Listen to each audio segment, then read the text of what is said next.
Buenas noches, hermanos. Pues comenzamos con el estudio de esta noche. La semana pasada comenzamos a ver los atributos de Jesús y vimos el principal atributo de Jesús, que Jesús es la verdad, y ya teniendo ese fundamento, ya podemos pasar a lo que es la unicidad divina. El Padre y Jesús uno es, así como Jesús lo declaró, también Jehová lo ha declarado.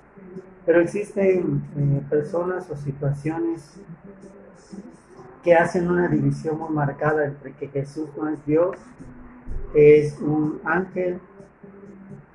Muchos dicen que el Padre pues lo mandó a él y como parte de su misericordia lo llama hijo, y Jesús se autonombra hijo de Dios, pero no es que necesariamente sea Dios. Yo quiero mostrarte a la luz de la palabra de Dios que tanto Jesús como Jehová uno es, juntamente con el Espíritu Santo, conforman al Dios Todopoderoso, del cual nosotros creemos y confiamos. Y pues yo te pido que estés atento a los versículos que hoy vamos a manejar, los suficientes para entender este concepto. Y vamos a partir con la primicia o con la norma espiritual, con el teorema espiritual, con el dogma espiritual, si lo queremos ver así. Deuteronomio 4:39. Y ese va a ser nuestro texto clave. Y luego vamos a comparar Antiguo Testamento, Nuevo Testamento, lo que dice la ley, lo que dice la gracia, y luego tú sacarás tus propias conclusiones de lo que dice la luz de la palabra de Dios. Entonces, ¿por qué hago ese estudio? Para que le tengamos un poco más de respeto a Jesucristo, que fue el que murió por nosotros, para que entendamos un poco más el sacrificio de la cruz. Acuérdate que en la prédica anterior vimos como punto entender la cruz. Entonces, esto nos va a llevar a valorar más los atributos de Jesús. ¿De qué me sirve conocer los atributos del Padre si yo al Padre como que le tengo un poco más de respeto, y a Jesús como que soy capaz de ofenderlo, de pretender engañarlo, de pretender minimizarlo, porque no lo tengo en el mismo concepto que al Padre Celestial? Entonces vamos a ver versículo Deuteronomio 4:39, y posteriormente vamos a orar. Leemos entonces y dice: aprende pues hoy, y reduce a tu corazón. No importa nada más, ahorita solo importa esta primicia que te voy a leer, es que decir esto, dice: y reduce a tu corazón que Jehová, y fíjate que dice Él, minúscula, que Jehová, Él es el Dios arriba en el cielo, y está hablando de que Jehová y Jesús, Jehová es el Padre Celestial, Él es Cristo, Jehová, Él es el Dios arriba en el cielo y abajo sobre la tierra, y no hay otro. Vamos a orar, porque en este versículo está Jehová y está Jesús como uno mismo. Si tú lo entiendes y lo analizas, te darás cuenta de que ellos están en este mismo versículo, como uno solo, como uno mismo. Vamos a orar, hermanos. Bendito Padre que estás en el cielo, hoy te pedimos que tu Espíritu Santo nos guíe, nos muestre toda verdad y erradique toda duda, todo espíritu de error y confusión sea atado y echado fuera, que nos impida creer, crecer, madurar, entender que Jehová uno solo, uno es, y que Jesús es uno con el Padre y que el Padre está en él. Luego entonces Jesús es el Padre y el Padre es Jesús. Simplemente uno es el cuerpo y el otro es la mente, es el alma, y el Espíritu Santo pues es el Espíritu que mueve la potencia de Dios en nosotros. Ayúdanos a entender esto para poder comprender cómo estos dos fusionados actúan conjuntamente a través de nosotros en la fuerza direccional del Espíritu Santo de Dios.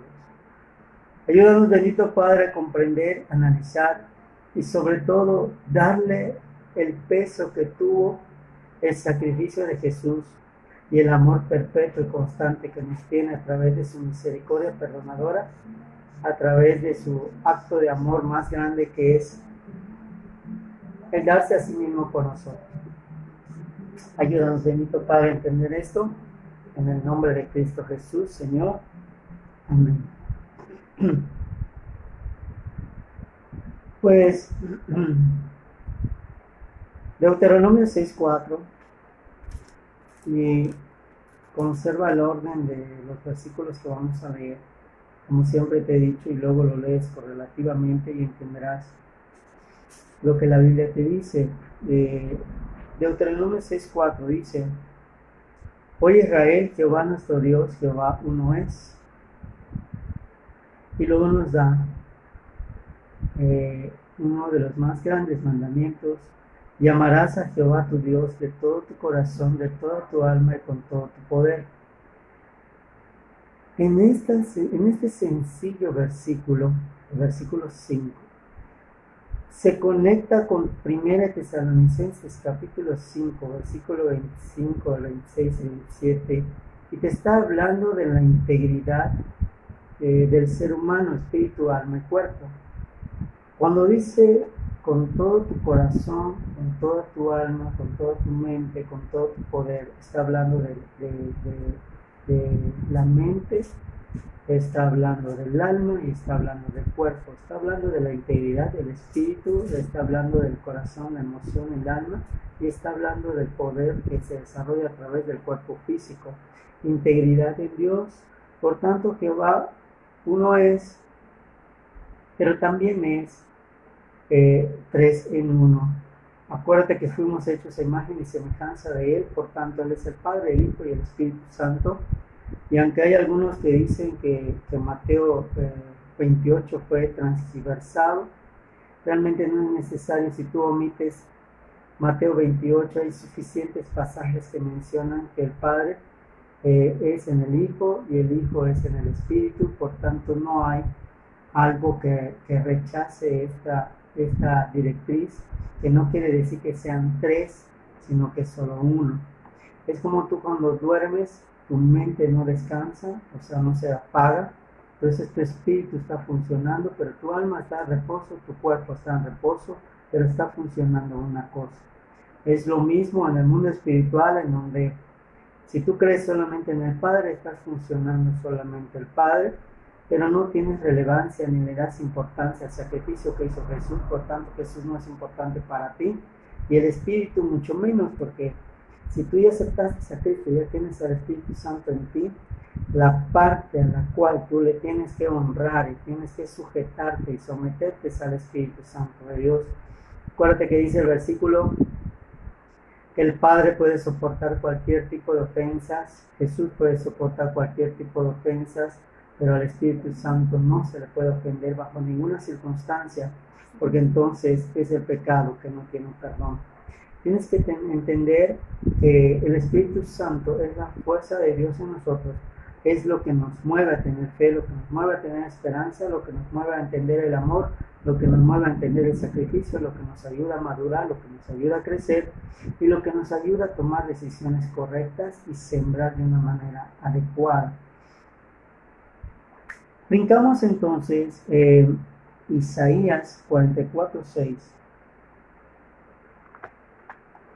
Y vamos a tratar de dar un paseo por toda la Biblia para que entiendas que también la Biblia una es si tú logras hacer esa conexión. Isaías 44:6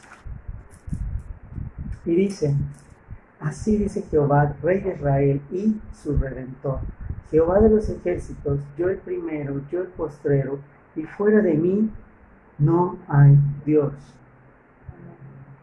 Entonces,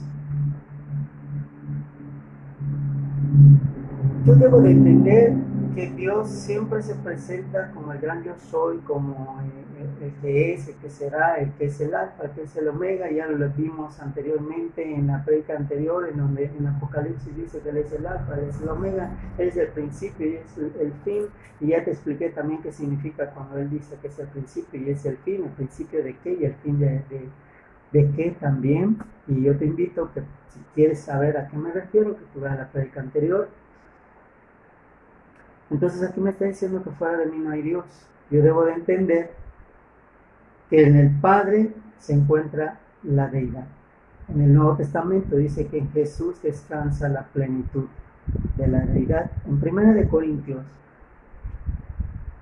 8, del versículo 5 al 6, encontramos otra verdad. Si te das cuenta, estamos yendo de la ley a la gracia y así vamos a estar avanzando. 1 Corintios capítulo 8, versículos 5 y 6 dice: porque aunque haya algunos que se llamen dioses, o en el cielo o en la tierra, como hay muchos dioses y muchos señores, nosotros empero no tenemos más que un Dios, el Padre. Si te das cuenta, cuando dice el Padre, está el artículo en minúscula, el Padre está en mayúscula, del cual son todas las cosas y nosotros en él, y un Señor Jesucristo. Y si tú te das cuenta, Señor Jesucristo está en mayúscula, por el cual son todas las cosas y nosotros por él. Y luego el artículo él está otra vez en minúscula. Por tanto, si yo hago la asociación de el Padre y él, se refiere a que el Padre es en Cristo, Cristo es en él, por tanto el Padre es Cristo y Cristo es el Padre. Vamos a buscar entonces qué me dice Santiago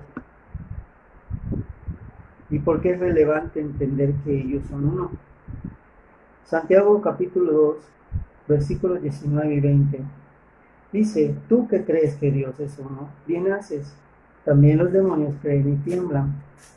Mas quieres saber, hombre vano, que la fe sin obras es muerta.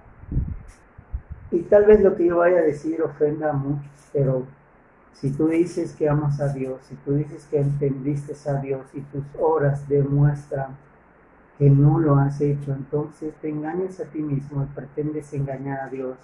Porque aún los demonios se sujetan y saben quién es Dios, saben quién es el Padre, saben quién es Jesús, y con mayor razón conocen quién es el Espíritu Santo, y saben quién tiene despierto al Espíritu Santo, saben quién tiene avivado al Espíritu Santo de Dios, y los demonios lo llaman por su nombre. Cuando Pablo y Pedro reprendían, decían: yo conozco quién es Pablo, pero a ti no te conozco, decían los demonios. Por tanto, cuando tú dices yo creo en el Padre, yo creo en Jesús, he aceptado a Cristo en mi corazón, pero tus obras demuestran lo contrario, los demonios, en vez de verte a ti como un hijo con la autoridad de reprenderlos y echarlos fuera, se burlan de ti y habitan contigo.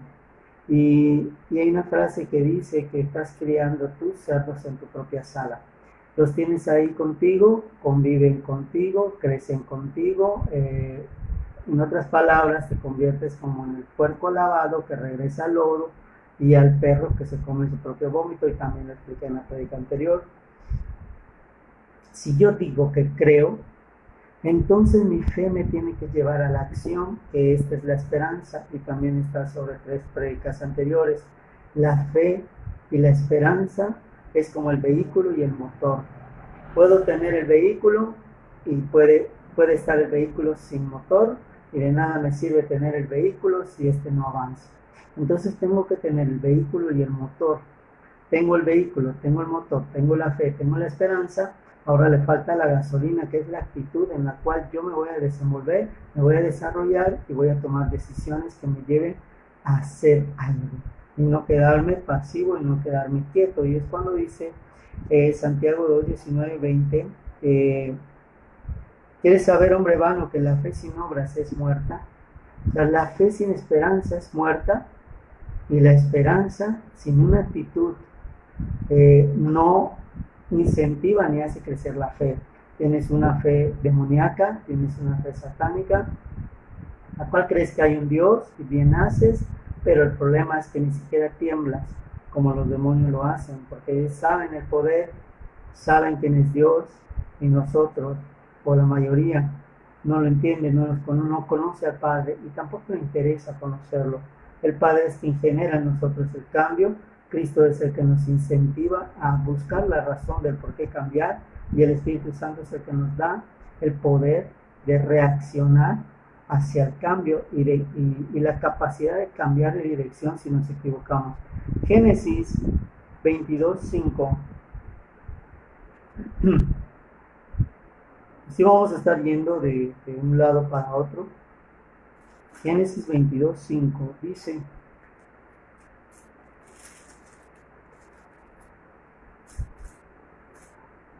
entonces dijo Abraham a sus mozos: esperaos aquí con el asno, yo y el muchacho iremos hacia ahí, adoraremos y volveremos a vosotros. Está hablando él de la fe que implica el creer en algo a pesar de que Dios aparentemente nos está dando una orden contraria. Dios a veces nos prueba la fe de algo que nos ha dicho para ver si le hemos entendido, para ver si le hemos creído. Jehová le pide a Abraham que sacrifique a su hijo Isaac, su único hijo, cuando ya le había dado la promesa de que de Isaac iba a venir toda una generación que no se iba a contar, y Abraham creyó en eso. Muy bien, como ya creíste, quiero darte el siguiente paso de madurez, dice el padre. Ahora estoy pidiendo que sacrifiques a Isaac. Entonces Abraham hace una declaración de fe en donde él dice: adoraremos y volveremos a ustedes. Está hablando de que si iba a ir al monte, al cerro, a sacrificar a su hijo, lo lógico es decir: volveré. Iremos, pero volveré. En el momento que él hace este acto de declaración, hace presencia el don de la declaración diciendo: Dios me dijo algo, aunque aparentemente ahorita me está diciendo lo contrario. Yo confío en la primicia que Dios me dijo, porque su palabra es siempre firme y siempre fiel, y él me dijo que en Isaac va a haber una generación que no se va a contar como las estrellas del cielo, y yo creí eso. Lo que venga después no me interesa. Creo en lo primero que me dijo Dios, creo en esa promesa, me afianzo a esa promesa, me aferro a esa promesa, y si me afianzo y me aferro y no la suelto, Dios me lo va a dar. Entonces Abraham dice: volveremos a ustedes. Y si tú sigues leyendo el pasaje, te darás cuenta que Dios al final, antes de que él descienda a su mano para dar el golpe mortal a su hijo, aparece ahí un becerrito, que es al que termina sacrificando. Y es cuando la fe de Abraham es tomada como por obra, y él es exaltado en cuanto a su fe. Romanos 3:30, que vuelvo a repetir que Romanos es el libro de la constitución del cristiano, en donde se encuentra toda la doctrina sana, todo lo que nos debe de llevar de la ley a la gracia, todo lo que tú tienes que abandonar para buscar a Cristo, está en Romanos. Y ahí es un libro en donde tú tienes que escudriñar y analizar, y te das cuenta que te va a ayudar a entender la gracia. Romanos 3:30 nos dice: porque uno es Dios, el cual justificará por la fe la circuncisión y por medio de la fe la incircuncisión. En otras palabras, nos está diciendo que en este versículo me está diciendo que para Dios ya no hay acepción de personas, que para Dios, si eres judío, si eres gentil, si eres griego, si eres romano, si eres lo que tú seas, o lo que tú pienses que eres, pecador, mundano, lo peor del mundo, la basura del mundo, Dios te ve como alguien con una oportunidad de ser salvado, de ser restaurado, de ser bendecido por Él, y ya no te ve con los ojos con que el mundo nos ve, sino que nos ve con ojos de misericordia y de amor. Primera de Timoteo 6:14, y Timoteo es un libro doctrinal completamente, en donde te va a afirmar hacia lo que hay que hacer para con Dios. Pero Timoteo se lee con una condición. Timoteo, si vas a leer Timoteo, es para que lo que tú leas obedezcas. porque de nada te sirve leer Timoteo si no lo vas a obedecer. Es un libro que demanda obediencia y demanda sensatez en lo que vamos a hacer. Primera de Timoteo 6, 14 dice que guardes el mandamiento sin mácula, o sea, sin mancha, ni reprensión, hasta la aparición de nuestro Señor Jesucristo, el cual a su tiempo mostrará el bienaventurado y solo poderoso Rey de Reyes y Señor de Señores. Está diciendo la aparición de nuestro Señor Jesucristo, la cual a su tiempo mostrará el bienaventurado y solo poderoso Rey de Reyes y Señor de Señores. Cuando venga el rapto, viene Cristo por su Espíritu. En ese momento nos va a mostrar parte de la divinidad que es el Padre y que es Él. Cuando ya estemos en el trono blanco, ante el gran trono blanco, veremos al Padre y veremos a Cristo juntos, el cuerpo físico de Dios y la esencia divina del Padre, que es toda justicia, que es todo luz y que es todo resplandor. El Padre es el resplandor. Entonces entiendo que Jesucristo va a hacer la función de abogado y de defensor de nosotros, a los que hemos aceptado la sangre de Cristo y los que nos hemos comprometido en la aceptación de Cristo. Entonces somos justificados por la fe y vamos a entrar a la presencia del Padre. Una vez pasado el juicio, sucede algo interesante. El Padre y Jesús se fusionan y el Espíritu todavía no, porque sigue moviendo en la función de redarguir a través de las enseñanzas de la palabra que quedó en las personas que no se fueron en el rapto, porque las Biblias quedarán, las Biblias permanecerán, y es la última parte que el Espíritu va a usar como instrumento en los tiempos de la tribulación y la gran tribulación. Acuérdate que la palabra dice que la palabra no viene vacía y que la palabra es el Espíritu de Dios. Entonces queda ahí el rezago espiritual del Espíritu Santo para todos aquellos que abran su Biblia y tengan el valor de leerla en aquellos tiempos, que se van a dar cuenta de lo que tienen que hacer en la última oportunidad que tienen para ser salvos. Muy bien. Regresamos a 1 de Timoteo 2:5, capítulo 2, versículo 5, dice: porque hay un Dios, asimismo un mediador entre Dios y los hombres, Jesucristo hombre, el cual se dio a sí mismo. Y entender el cual se dio a sí mismo es como que si tú te llamas Juan, que yo te diga, Juan se dio a Juan para sacrificarse y que sus hijos sean salvos por medio de Juan. Estamos diciendo, Juan se mandó a sí mismo para morir a cambio de la vida de sus hijos. Entonces el Padre se mandó a sí mismo a través de Jesucristo para morir por nosotros. Para no confundirnos, Él se sigue llamando Padre. En su parte corporal se llama Jesucristo, se llama Emmanuel, y en la parte espiritual le decimos el Espíritu Santo de Dios. Muy bien.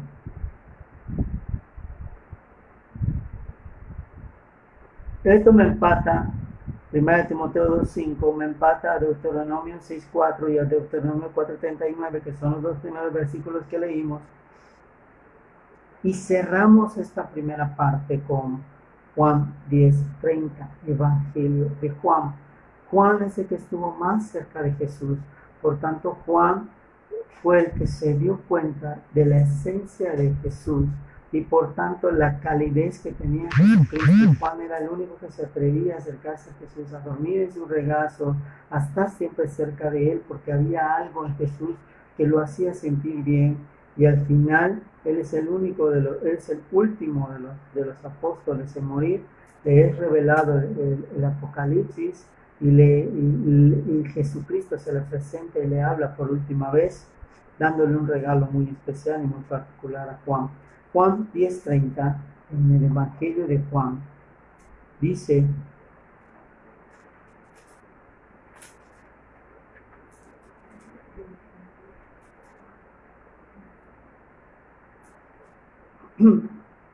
yo y el Padre una cosa somos. Y cuando dice cosa, no se refiere a algo material o no se refiere a algo sin importancia, se está refiriendo a somos la misma esencia, somos la misma persona. Es como que tú digas, la mente de Jorge y el alma de Jorge, y estoy hablando en tercera persona, son iguales al espíritu de Jorge. No estoy hablando de tres Jorges, estoy hablando del mismo Jorge. Y aquí nos lo dice claro, yo y el Padre, y si te das cuenta, yo está en mayúscula, yo y el Padre, una cosa somos. Somos la misma esencia, solo que yo soy la parte corpórea y eres la parte del alma, la parte emocional. Por eso el Padre es el celoso, por eso el Padre es el iracundo, por eso el Padre es el testarudo, y Jesucristo es el misericordioso, y el Espíritu Santo es el que actúa en la poder y en la potencia de darle la honra y la gloria a la esencia global y total, que es Dios en toda su magnificencia. Vamos a empezar entonces a ver los comparativos del Antiguo y el Nuevo. Y pon mucha atención, y yo te recomiendo que lo hagas en 2 columnas. Te voy a mostrar más o menos cómo. Más o menos así. Vas a poner Jehová creador de un lado, de tu lado izquierdo y de tu lado derecho vas a poner Jesús creador, para que tengas el comparativo de los versículos y te des cuenta que Jehová, cuando se llama creador, Jesús también se llama creador en el Antiguo y en el Nuevo Testamento respectivamente. Muy bien, entonces en el primer punto de Jehová creador existen 2 versículos que te los voy a decir: Génesis 2.4 y Génesis 2.15. Y vas a hacer el comparativo hacia el lado derecho de Jesús creador con Juan 1 del 3 al 10. Y vas a entender cómo la Biblia siempre te ha hablado de que primero tienes que entender la gracia, y que la gracia empieza en Hechos 16 y que termina en Judas. Entiendo la gracia y estoy listo para leer la Biblia, porque la Biblia, el Antiguo y el Nuevo, al final son una misma cosa, como el Padre y Jesús se fusionan y nos dan el entendimiento. Pero no puede haber este entendimiento si no hay la gracia primero. La gracia es el fundamento que me mueve a entender la palabra de Dios en su totalidad. Muy bien, entonces leemos Génesis 2.4 y Génesis 2.15. Génesis 2.4 nos dice: estos son los orígenes de los cielos y de la tierra cuando fueron criados, y esa es la palabra correcta, criados, el día que Jehová Dios hizo la tierra, hizo los cielos. Aquí me dice que Jehová los hizo. Muy bien, brincamos a Génesis 2.15 y dice: tomó pues Jehová Dios al hombre y le puso en el huerto del Edén para que lo labrara y lo guardase. Muy bien. Tomó pues Jehová Dios al hombre. Y si te acabo de decir que Jehová es la esencia que no tiene cuerpo, ¿cómo es que Jehová lo tomó y lo puso en un lado si no tiene parte corpórea? Vamos a brincar entonces a Juan, Evangelio de Juan. Juan, capítulo 1, versículo 3 al 10. Dice: todas las cosas por Él fueron hechas, y dice Él en minúscula, por tanto se refiere a Jesús. Dice: y sin Él, otra vez sin Cristo, nada de lo que es hecho fue hecho. Ahora bríncate el versículo 1. En el principio era el Verbo, y el Verbo es Jesús, y el Verbo era con Dios, y el Verbo era Dios. Y en esta premisa de lógica totalmente, está diciendo que el Verbo y Dios son el mismo, y el Verbo es Jesucristo. Entonces el Verbo, como en la parte corpórea, Él fue el que hizo todas las cosas. Y hay un salmo que no te voy a decir cuál es, porque quiero incentivarte a que lo leas y que lo busques, en donde dice: Él con sus manos tomó y formó con sus dedos al hombre en la creación. Te vas a dar cuenta que es Jesucristo desde el principio. Otro versículo dice: Él es el primogénito de toda creación. Por tanto, fue lo primero que hizo Dios, fue su parte corpórea, para poder hacer todo lo que es la creación. Muy bien, entonces continuamos en el versículo 4. En Él estaba la vida, y la vida era la luz de los hombres. y la luz en las tinieblas resplandece, mas las tinieblas no la comprendieron. Se refiere a la división que hubo entre los mensajeros, entre Satanás y el resto de los ángeles. En aquel entonces Lucifer era el arcángel más poderoso, el arcángel más fuerte, era uno de los serafines con mayor potencia.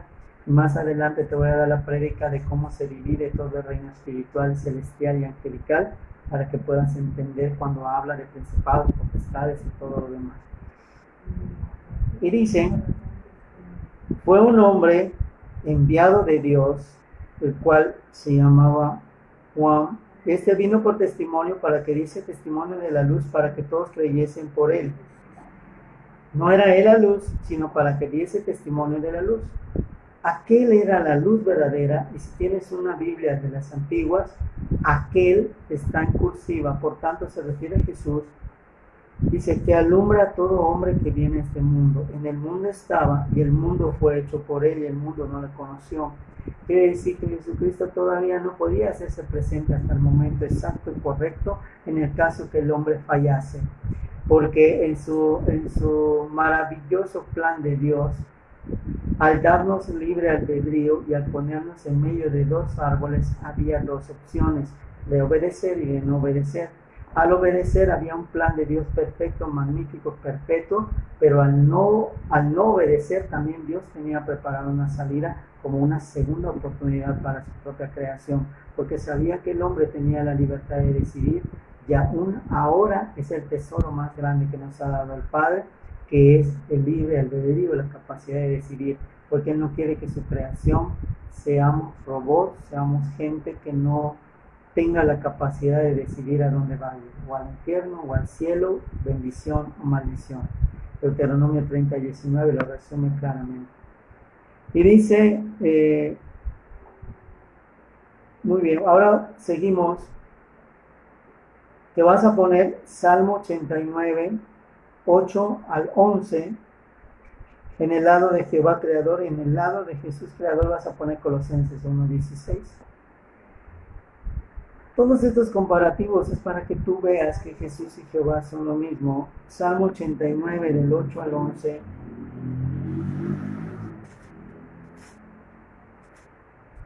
Disfruto mucho hacer esto, es que te das cuenta que me gusta. Salmo 89, 8 al 11 dice: Oh Jehová, Dios de los ejércitos, ¿quién como tú poderoso eres, Jehová? Y tu verdad está en torno de ti. Tú tienes dominio sobre la bravura de la mar cuando se levantan sus ondas, tú las sosiegas. Tú quebrantaste a Rahab como a un muerto, con el brazo de tu fortaleza esparciste a tus enemigos. Tuyo los cielos, tuya la tierra, el mundo y su plenitud, tú lo fundaste. Brincamos rápidamente a Colosenses 1:16 para que te des cuenta de cómo la Biblia no se contradice, sino que se complementa. Colosenses 1:16 dice: porque por él fueron creadas todas las cosas que están en los cielos, que están en la tierra, visibles e invisibles, sean tronos, dominios, principados, potestades, todo fue creado por él y para él.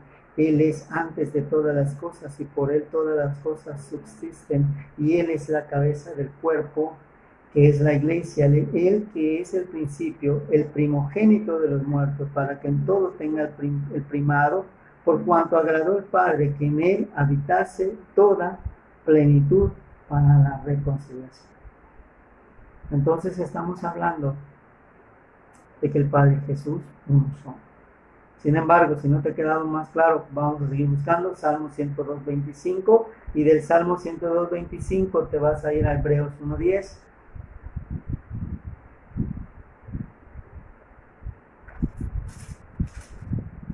Es un estudio de pura Biblia, espero que lo estés disfrutando igual que yo. Salmo 102:25 dice: Tú fundaste la tierra antiguamente, y los cielos son obras de tus manos. Te acabo de dar la respuesta. Jehová, como te había dicho, Jehová es la esencia, es como cuando tú prendes la luz, y la luz, la calidez es la esencia, el foco es el cuerpo, por tanto Cristo es el foco, la luz es Jehová, y la energía que permite esa luz es el Espíritu Santo de Dios. Espero que esta alegoría o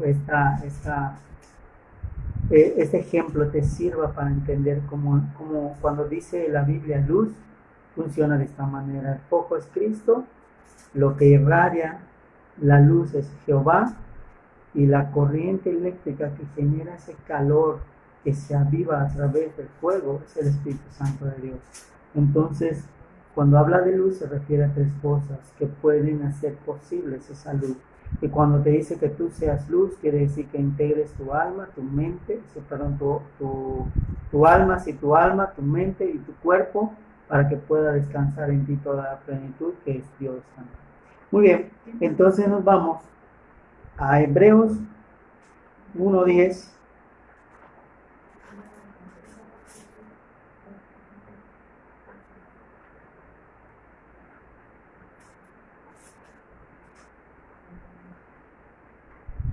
Vamos a Hebreos 1:10.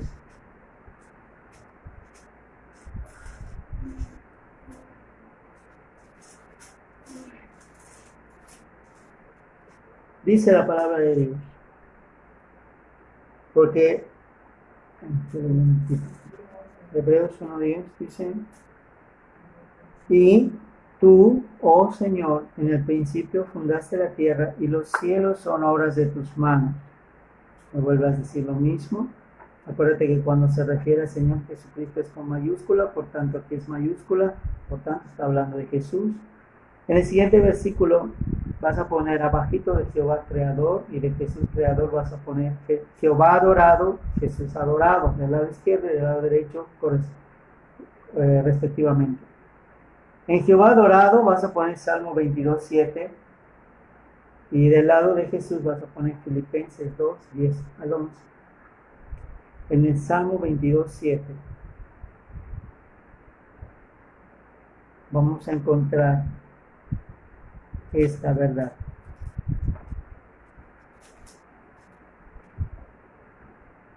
Todos los que me ven escarnecen de mí, estiran los labios y menean la cabeza diciendo: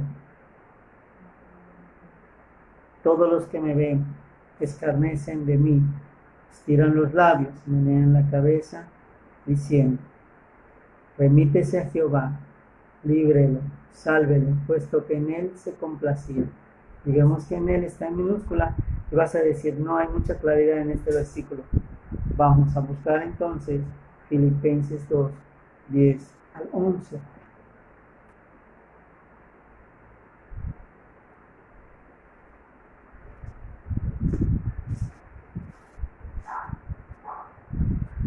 Para que en el nombre de Jesús se doble toda la rodilla de los que están en los cielos, de los que están en la tierra y los que hay debajo de la tierra, y toda lengua confiese que Jesucristo es el Señor, a la gloria de Dios Padre. Cuando habla de someterse, cuando habla de humillarse, se refiere a un solo nombre, que es Jesucristo hombre. En el Salmo 22 me dice que yo tengo que tener la conciencia de saber ante quién me voy a postrar y a quién voy a adorar. Isaías 45, 22, 23. Y abajito Isaías 66, 23. Y vas a hacer el comparativo respectivamente con Lucas 24, 51, 52 y Apocalipsis 15, 3 al 4. Entonces buscamos primero Isaías 45, 22 y 23. Ya te diste cuenta, estamos viendo de la ley a la gracia, la ley y la gracia. Isaías 45.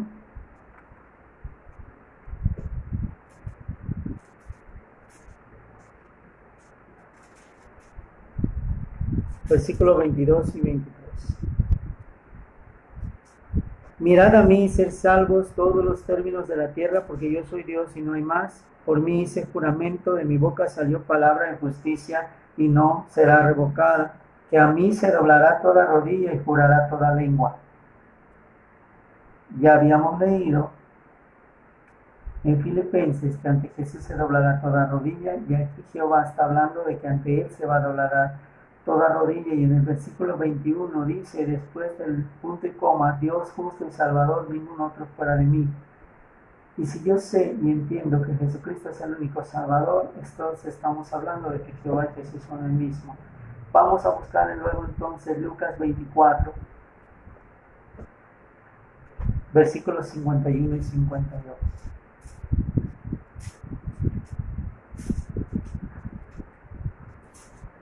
Dice, y aconteció que los bendiciéndolos se fue de ellos y era llevado arriba al cielo, y ellos después de haberle adorado se volvieron a Jerusalén con gran gozo.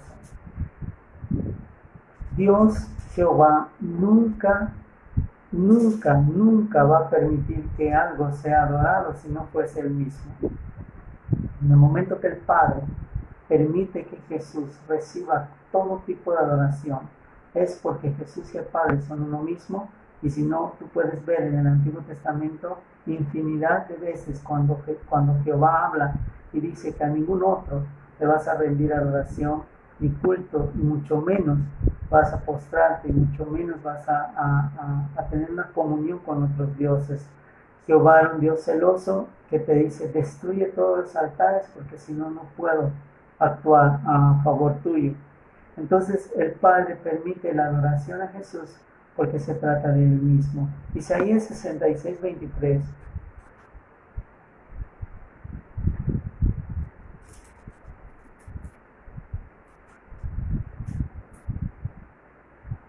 Dice, y será que de mes en mes y de sábado en sábado vendrá toda carne a adorar delante de mí, dijo Jehová. De mes en mes y de sábado en sábado. Cuando habla de mes en mes y de sábado a sábado, acuérdate que en los tiempos de Dios, en la escalera espiritual, Jehová habla de arriba hacia abajo, y el hombre tiene que entender de abajo hacia arriba. Entonces él habla mes a mes, sábado a sábado. El hombre tiene que entender que va a adorar de sábado a sábado hasta cumplir cada mes, y cada mes va a buscar a Dios cada sábado, y así sucesivamente, buscarlo continuamente, que es el versículo que dice que nosotros debemos congregarnos y no dejar de hacerlo. En el caso de los judíos, el sábado es un día en donde es ley el descanso. Por tanto, a veces nosotros los gentiles tomamos el sábado como si fuéramos judíos, y no permitimos hacer nada los sábados. Y yo te voy a decir algo: si vas a cumplir la ley del sábado, tienes que cumplir el resto de la ley, porque si no, de nada te sirve. Si el sábado haces algo, entonces estás faltando a la ley, porque los judíos el viernes en la noche preparaban todo para que el sábado solamente se dedicaran a adorar al Padre Celestial. Si tú vas a respetar el sábado, no te estoy diciendo que está mal, simplemente si quieres hacerlo como Dios dice, tienes que hacer las cosas como la Biblia dice. En el caso de nosotros los gentiles, nuestro séptimo día es el día que nos toca reposar, es el día que en nuestra fuente de trabajo nos dan el descanso, y es el día que nosotros debemos de sacar el tiempo para buscar esa comunión con Dios en familia, integrarnos con nuestros seres amados y buscar y dedicarle tiempo a Dios. Por tanto, el séptimo día puede ser para algunos lunes, para otros martes, para otros miércoles, y así sucesivamente. En nuestra normatividad laboral no podemos decir en un lugar: el sábado voy a descansar porque tengo que adorar a Dios. Romanos me dice que me sujetan mis autoridades, y si a mí me toca un día de descanso que no es sábado, aceptarlo por testimonio y darle ese día a Dios, que para Dios séptimo día realmente no tiene un nombre en particular. Muy bien. Entonces estamos en Isaías 63, 23, que nos lleva a Apocalipsis 15, del 3 al 4.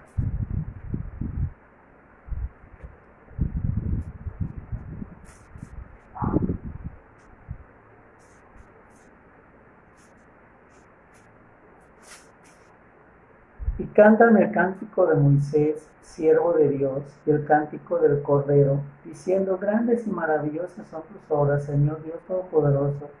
Justos y verdaderos son tus caminos, Rey de los santos.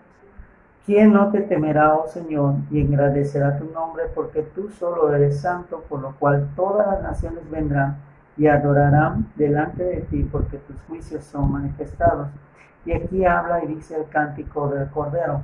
El cántico del Cordero es el cántico de Jesús cuando Él ha vencido, y en él se menciona cuando Él arrebata el acta de los decretos y nosotros somos justificados a través de la fe de la gracia, y ese es el cántico del Cordero. Muy bien. En el siguiente apartado, Jehová, Señor de señores, y en el lado derecho vas a poner Jesús es el Cordero soberano. Cuando dice Jehová, Señor de señores, quiere decir que la soberanía de Jehová está sobre todo. Y cuando dice Jesús es el Cordero y solo es soberano, está haciendo la misma comparación.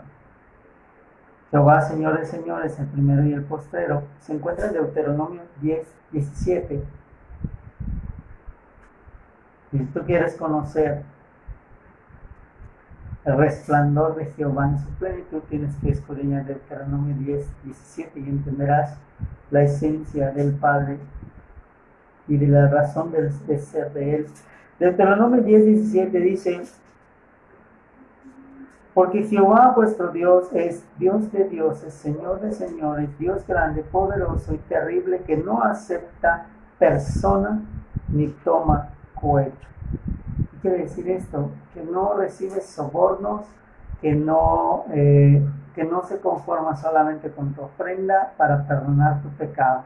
Él quiere un cambio de actitud, Él quiere un cambio del corazón, Él quiere un arrepentimiento, Él quiere que las cosas sean de tal manera que su creación reciba bendición, pero la creación realmente quiere hacer las cosas a su manera y no a la manera de Dios. Brincamos a 1 de Timoteo 6:14-15, en el lado de Jesús es el Cordero. 1 de Timoteo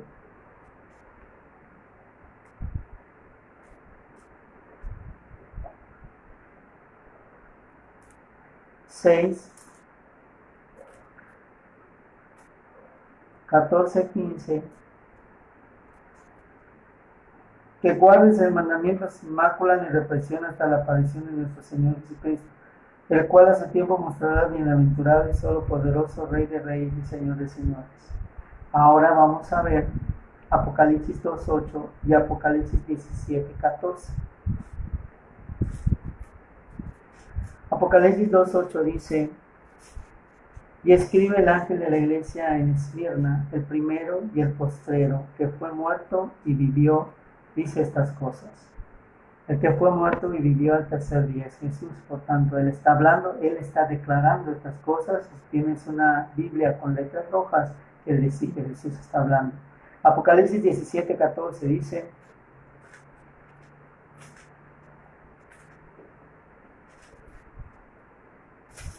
ellos pelearán contra el Cordero y el Cordero los vencerá, porque Él es el Señor de los señores y el Rey de los reyes, y los que están con Él son llamados y elegidos y fieles. Él es el Cordero, es el Señor de los señores, Él es el Todopoderoso, Jesucristo, hombre, es Jehová, Dios de los ejércitos. En el siguiente apartado, Jehová, Rey de Israel, vas a poner del lado izquierdo, y del lado derecho vas a poner Jesús es Rey de Israel. En el lado de Jehová vas a escribir Salmo 145 del 10 al 13.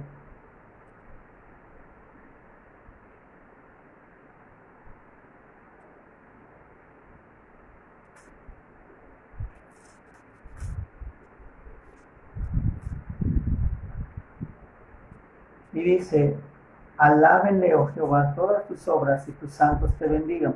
La gloria de tu reino digan y hablen de tu fortaleza, para notificar a los hijos de los hombres sus valentías, y la gloria de la magnificencia de su reino. Tu reino es reino de todos los siglos, y tu señorío en toda generación y generación. Y en el parte de Jesús es Rey de Israel, vamos a Juan 1:49, Evangelio de Juan.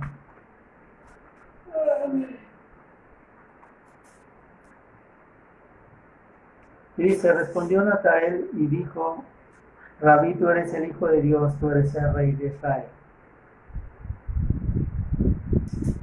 En el lado de Jehová, Rey de Israel, vamos a buscar Isaías 44:6, comparándolo con Apocalipsis 22:12 y 13. Isaías 44:6.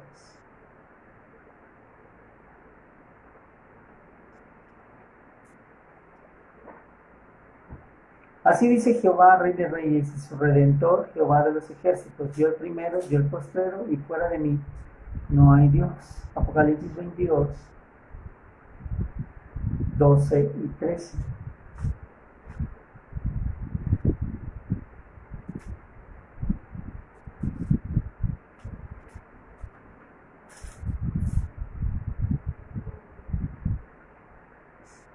He aquí yo vengo presto y mi galardón conmigo para compensar a cada uno según fuere su obra. Yo soy el alfa y el omega, el principio y el fin, el primero y el postrero. Y está hablando Jesucristo. Muy bien, en el siguiente apartado, Jehová redime de toda iniquidad. Y en el siguiente es Jesús redime de toda iniquidad. Salmo 130, versículos 7 y 8. Y Miqueas 4:10, y va a tener su comparativo con Tito 2:14. Salmo 130 del 7 al 8.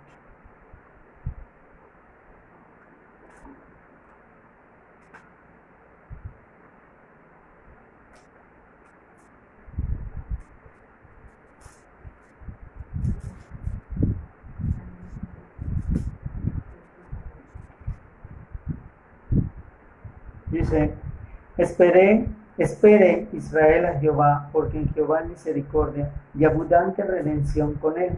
Y redención, si te das cuenta, con él está en minúscula, y él redimirá a Israel de todos sus pecados. Vamos a Miqueas 4:10. Está después de Jonás.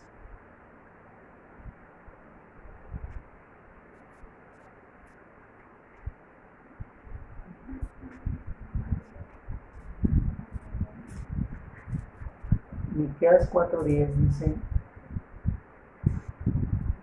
duélete y gime, hija de Sión, como mujer de parto, porque ahora saldrás de la ciudad y morarás en el campo, llegarás a Babilonia, ahí serás librada, ahí te redimirá Jehová de la mano de tus enemigos. La palabra redimir quiere decir que es como que tú agarras una esponja que tiene agua sucia, agarras la esponja, la exprimes, ya no tiene nada sucio, ya está listo para absorber otra cosa diferente. Redimir quiere decir que te cambia de tu antigua naturaleza y te pone una naturaleza nueva en la cual tú decides todo lo que vas a sembrar para que tú escojas todo lo que vas a cosechar. Entonces nos vamos al comparativo de Tito 2:14.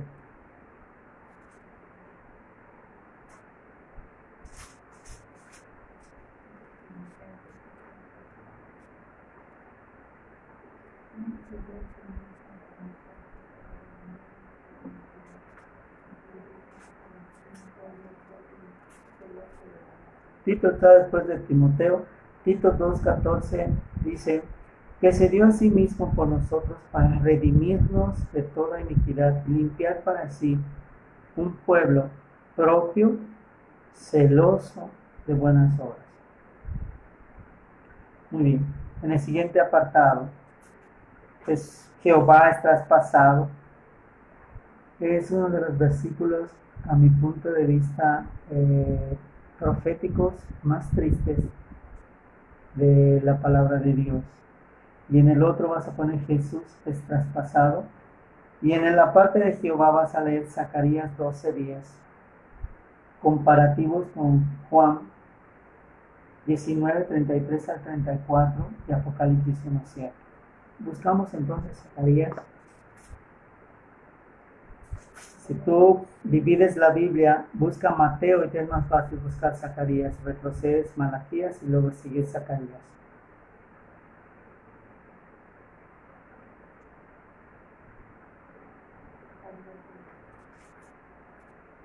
es Zacarías 12:10.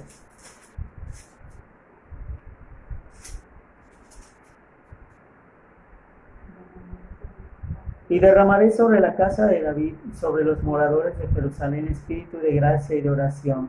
Escucha muy bien que está con minúscula. Y mirarán a mí, a quien traspasaron, y harán llanto sobre él. Y está hablando de sí mismo. Como llanto sobre unigénito, afligiéndose sobre él como quien se aflige sobre primogénito. Está hablando de sí mismo, diciendo: en aquel día ustedes me van a traspasar y ni cuenta se van a dar de lo que ustedes están haciendo, de a quién están traspasando y de la razón del por qué lo están haciendo. No se van a dar cuenta de quién los está manipulando para que me hagan tal daño, pero gracias a ese daño ustedes van a ser redimidos. Y esa es la bendición que nos hace el Padre, que usa las artimañas de Satanás para llevarnos a un punto en el cual nosotros tengamos que buscar a Dios. Satanás nos quiere llevar a un lodo cenagoso tan profundo que dejemos de mirar hacia arriba. Y es cuando Dios dice: en medio del día de tu angustia voltearás a ver hacia arriba y te acordarás que existe un Padre Celestial, el cual es capaz de mandar sus cuerdas de amor para que tú te agarres y tú salgas de donde tú estés, porque Jesús, que fui yo y que mandé a morir por ti, Él va a ir donde tú estés a buscarte, te recogerá, te cargará, te limpiará, te sanará, y si tus piernas están quebradas te las restaurará, porque tú algún día le hiciste daño, porque tú algún día lo oprimiste, lo humillaste, pero ese día te va a mostrar que cuando te mire con todo el amor y toda la misericordia, que Él no tiene nada que perdonar, porque Él no se ha sentido agraviado nunca, sino que está esperando el punto de tu arrepentimiento para decirte: mira, yo no te juzgo, solamente y simplemente te amo. Y por eso es uno de los versículos más tristes, porque dice: ese día derramaré espíritu de gracia y de oración. Y cuando dice espíritu de gracia y de oración, quiere decir que en ese momento me voy a sentir tan mal, me voy a sentir tan lleno de vergüenza, tan lleno de culpa. Empieza un proceso de restauración y de renovación, de entender y de quitarme mis velos si realmente quiero ser libre, y entonces ir en pos de aquel que me dio la libertad. Por gratitud me vuelvo obediente. Si no, miremos el ejemplo de María Magdalena y miremos tantos ejemplos más que hay en la Biblia de gente que fueron librados por la gracia de Dios y que se volvieron siervos ejemplares de Él. Muy bien, entonces brincamos, ya que tenemos, ya que ya leímos el de Zacarías, brincamos a Juan 19.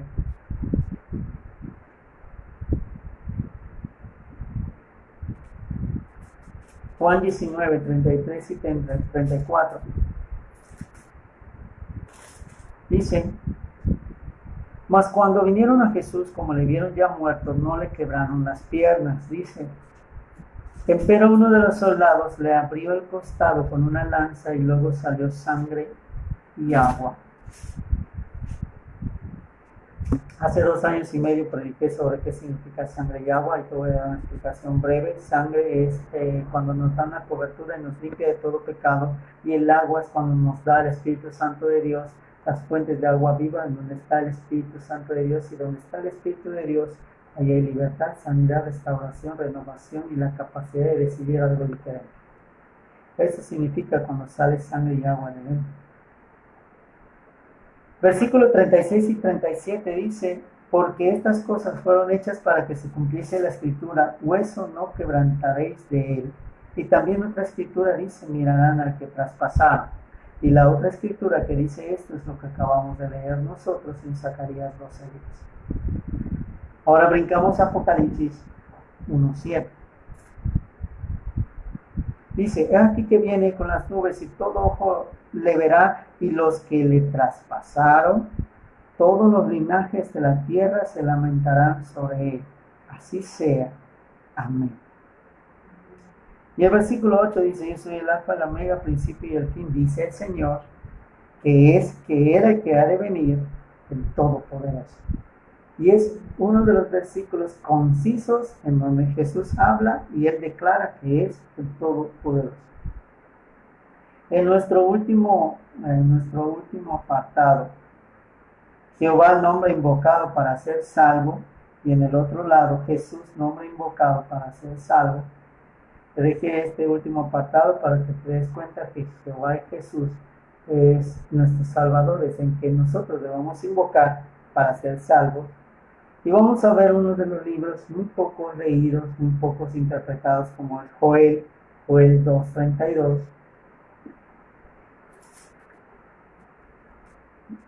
Tú buscas a Daniel y avanzas 2 libros, o buscas Jonás y retrocedes 2 libros, como tú lo quieras, es lo mismo.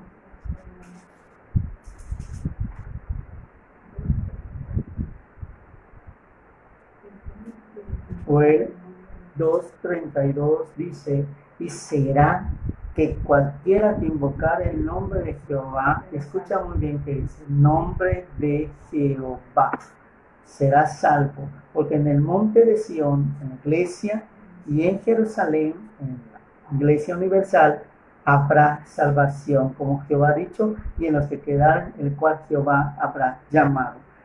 Y te vas a dar cuenta que uno de los versículos más conocidos se encuentra en Romanos 10, versículo 9.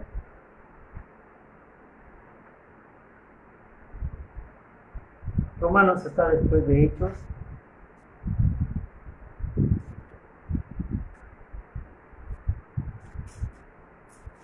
Romanos 10:9 dice que si confesares con tu boca al Señor Jesús y creyeres en tu corazón que Dios le levantó de los muertos.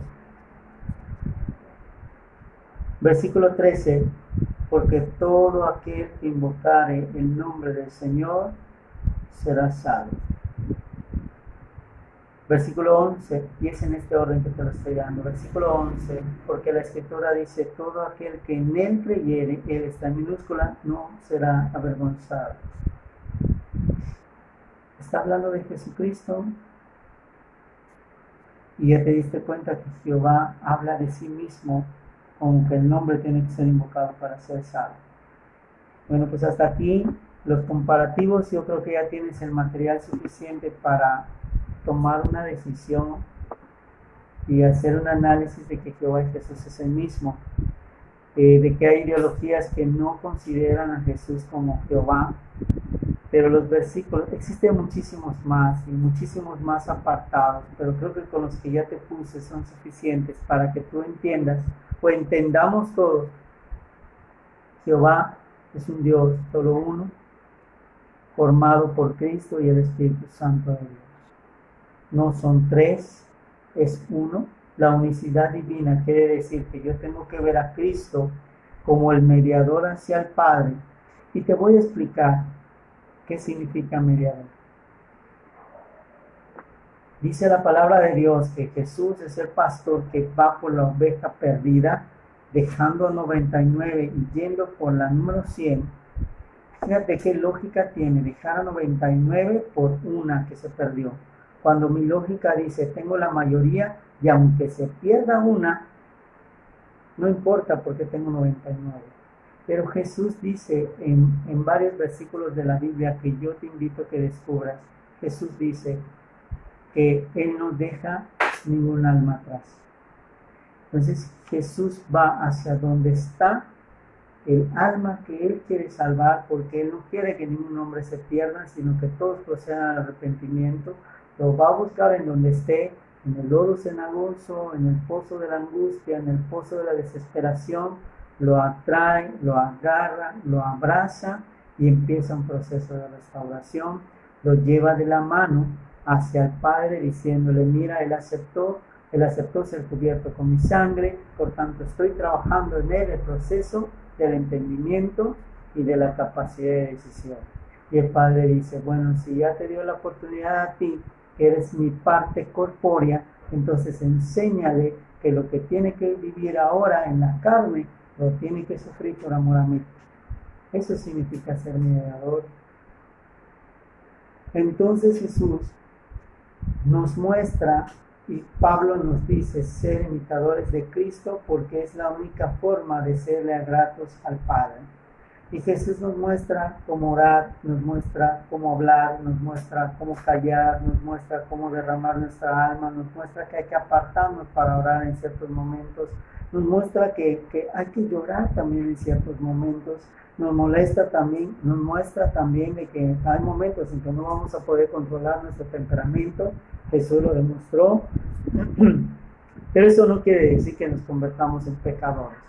Podemos fallar, podemos levantarnos y siempre vamos a tener la capacidad de decidir, de ir hacia el Padre de la manera más correcta, serle gratos a Él y nosotros poder tener el fundamento de decir, soy salvo porque por fe creí y mi fe me dice que yo debo tener la esperanza que me lleve a la obediencia de la gratitud hacia Cristo, hacia el Padre y hacia el Espíritu Santo de Dios.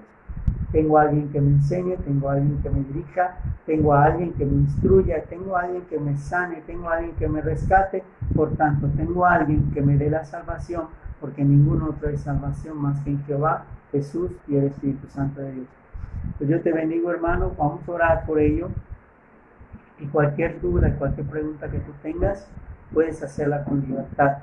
Y durante esta semana me hicieron una pregunta y la quiero hacer pública porque me pareció interesante y espero que la persona a que yo le respondí no lo haya tomado como agravio.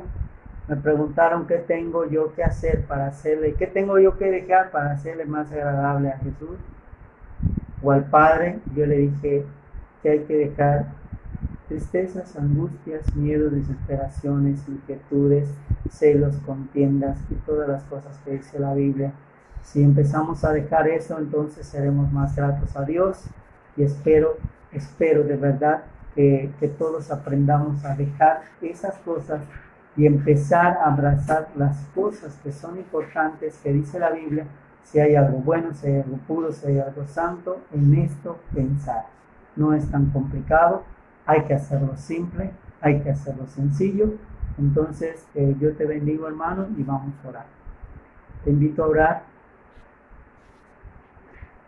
Y más que nada, como Jorge, quiero invitarte a que le tengas respeto a Jesús. Respeta a Jesús. Porque a veces hacemos chistes de Jesús. Yo te voy a decir algo, si tú eres padre, yo soy padre, tengo una hija y varios hijos en Cristo, el cual si yo veo que mi hija hace un sacrificio por alguien, lo mínimo que yo espero es que respeten a mi hija. Y el Padre mandó a su Hijo a morir por nosotros y lo mínimo que espera el Padre es el respeto a su Hijo. Que si bien Jesús quiso dar las dos mejillas, el Padre no las da.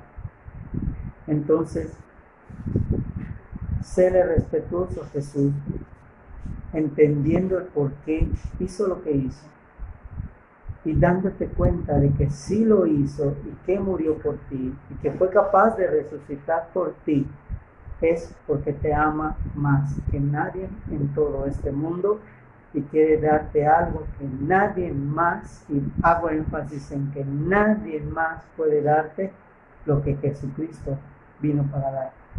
Vamos a orar entonces. Bendito Padre, estás en el cielo, gracias te damos por enviarte a ti mismo a través de Jesús a morir por mí, por amor a mí, sacarme del lodo cenagoso, del lago de la desesperación, de las fuentes de amargura, de ajenjo y de esas cosas que por mi terquedad, que por mi testarudez, por mi ignorancia, yo caí.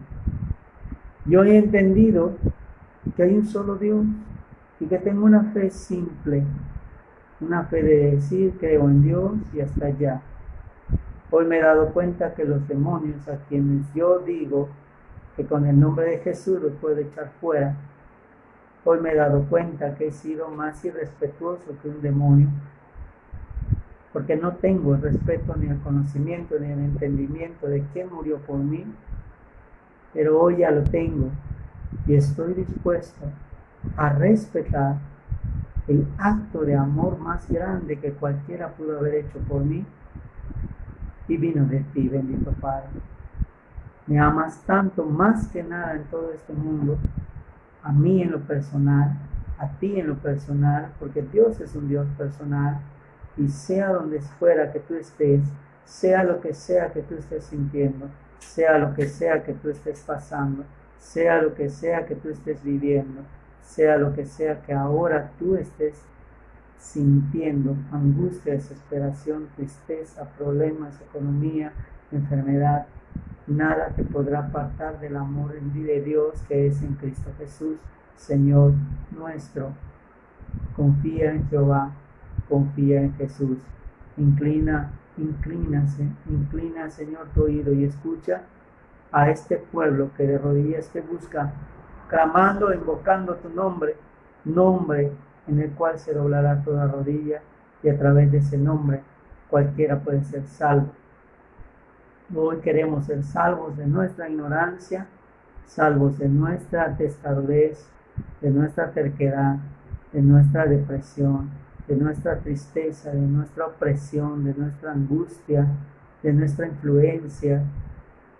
Líbranos, Señor, con tu mano poderosa, con la diestra de tu poder que es Jesús. Ayúdanos, Señor. Hoy he entendido que te he traspasado, que te he ofendido, que te he humillado, que te he abofeteado, que he sido partícipe de las personas que te colgaron en el madero, del cual muchas veces te he dejado colgado ahí, cuando tú eres un Dios vivo, resucitado, y ya no tienes ya parte de ese madero, en el cual lo único que está colgado es el acta de los decretos, en el cual la victoria sobre mi alma resplandece en el mundo espiritual, diciéndole a Satanás que si yo creo en ti, que si yo me arrepiento, que si yo confieso con mi boca, mi nombre estará escrito en ese acta, y lo que fue llamado maldición ahora es bendición. Y si antes yo fui tinieblas, yo fui oscuridad, ahora soy luz, porque el resplandor vive en mí, y el resplandor es Jehová, Padre Celestial, a través de Jesucristo y su sacrificio sin igual, y a través de la fuente del poder y de la energía que es el Espíritu Santo de Dios. A ti sea la honra y la gloria, Señor, y te damos gracias por este estudio, en el nombre de Jesús. Amén. Yo te agradezco tu tiempo y espero tus preguntas para contestarlas.